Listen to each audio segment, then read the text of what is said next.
Hey y'all, thanks for tuning back into Chickanic. I hope everybody's having a great week. Do not go anywhere because today I am going over the most common trimmer I see come into the shop that usually will not start after the first season or two.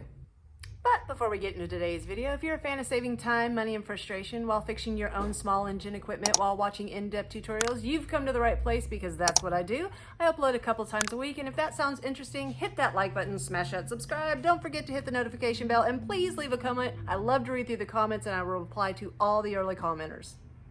Now for this demonstration, I am using a Craftsman WS2200. Now Craftsman is actually owned by Black & Decker, and Black & Decker has a huge stake in MTD, which MTD is Troy-Bilt. So here's a trick. If you go to buy a trimmer, this one you can get at Lowe's for $159.99.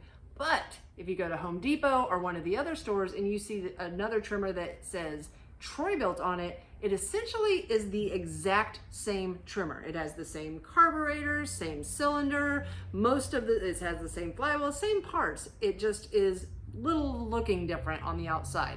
So you can get that one for about $119. Now just double check on which head you get because it might come with that fixed line head, but there is also another model that comes with the bump head if you like to get that one instead. Now, without fail, people bring these in looking brand new every year. They've used it 1 year and they've let it sit over the winter time and for some reason won't start. I'm gonna show you exactly how easy it is to fix to save you time, money, and frustration in the future. All right, so I did check compression with my compression checker and we have 120 pounds, which is actually excellent for this machine. If it is below 100 pounds, you do not want to put any effort into it. Now, if you do not have a compression tester, one way that you can check most units at home is to come out a little bit on the rewind and just pull it. If it holds itself up in the air like this, it's a good indicator that it might have good compression. Unfortunately though, on the Craftsman's, and the Troy-Bilts, the way that they're designed, they don't really have that tension. So if you hold it up like this, it's slowly going to go down. Now it's not going to drop down, but it will slowly go down. So it's not really the best indicator on whether you have good compression or not. Now the first thing we're going to check is how good it's priming or how well the purge bulb is working. And it looks like there's fuel in it and that it's priming, but the fact is that's pretty much the gas that's staying in it. It's really not moving much. After I press it, it does eventually fill up, like it's seeping through, but it's not really priming it good. So we're gonna pull this carburetor off real quick and we're gonna find out if it's a carburetor issue or something to do with the fuel line or fuel filter.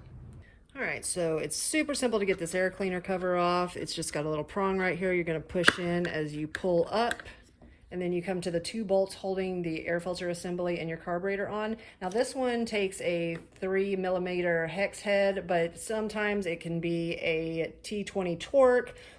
It just depends. So depending on which one you have, the Troy-Bilt or this, you're gonna have to figure out which tool it takes to get these bolts out.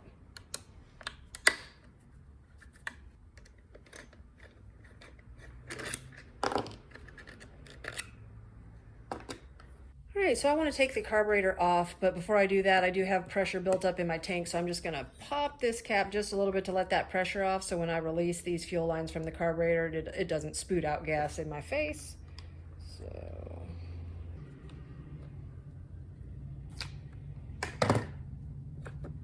now we got the carburetor off. Now the reason that I'm checking it this way, because it's a really easy way to do it, I'm just going to go ahead and put a piece of fuel line on the intake nipple, because this is the return nipple going back into the tank. And I'm just going to stick this down in my fresh fuel, and I'm going to see if it primes any easier without the resistance of this fuel line. Oh, we got some coming out.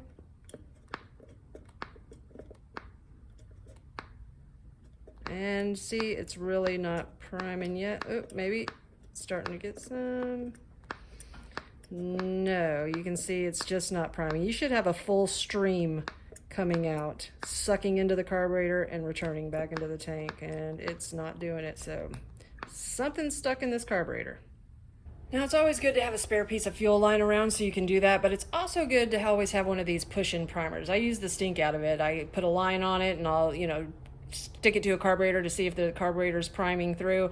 But since I have this apart, just to show you something you can test to make sure that this fuel line hasn't collapsed on itself and that the fuel filter is still good, I'm going to stick it on here. Now you have a long nipple and a short nipple. The short one sucks and the long one blows. So it blows it back into the tank and it sucks it through the carburetor. So the short nipple sucks. We're gonna put the fuel line on the short nipple and I'm just gonna start priming it.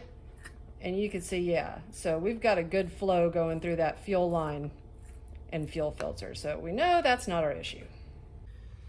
So first thing I'm gonna do, I'm gonna go in through the primer side, take out these 2 bolts, because on this side there's actually a screen that can get clogged up. And we're gonna see if that is the culprit.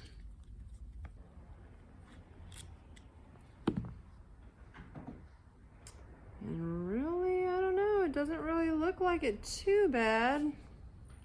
Let's check our metering diaphragm side.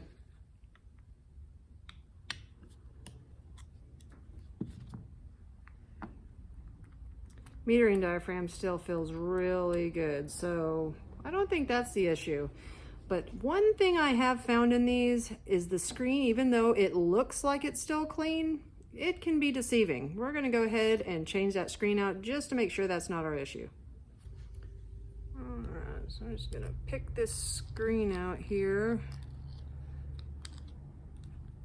Oh goodness, this is sort of stuck. Well, I just stuck my pokey tool right through it.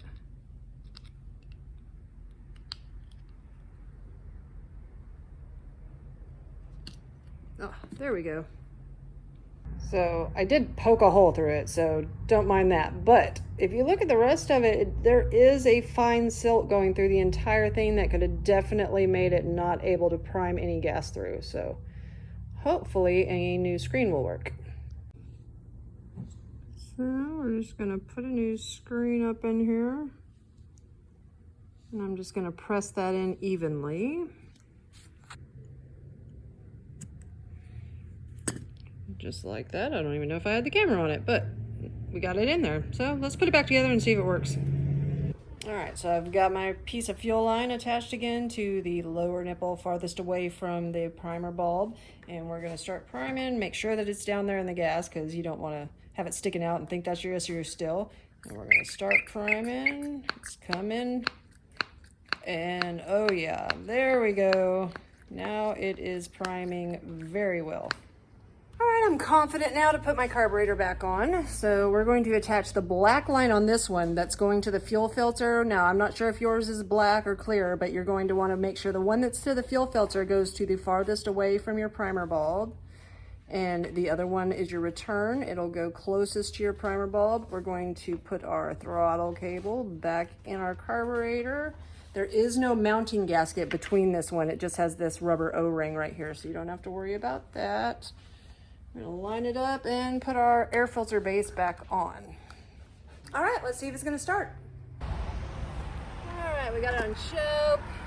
We've primed it really good. We make sure that it's turned on and let's go to start it.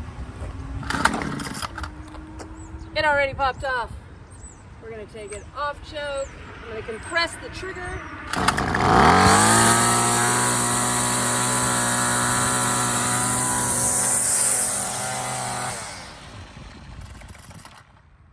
Doesn't want to idle though.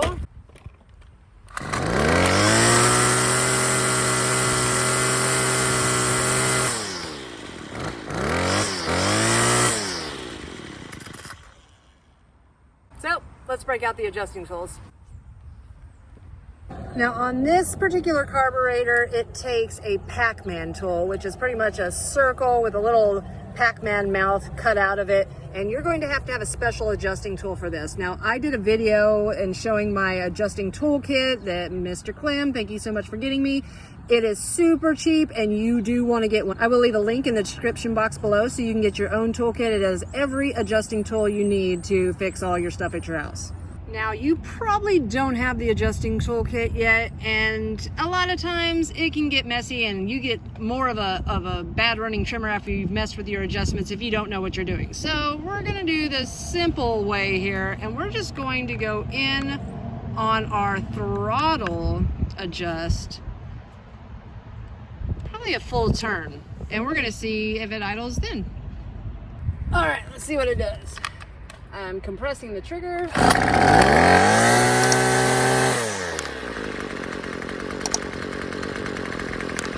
think we're good to go.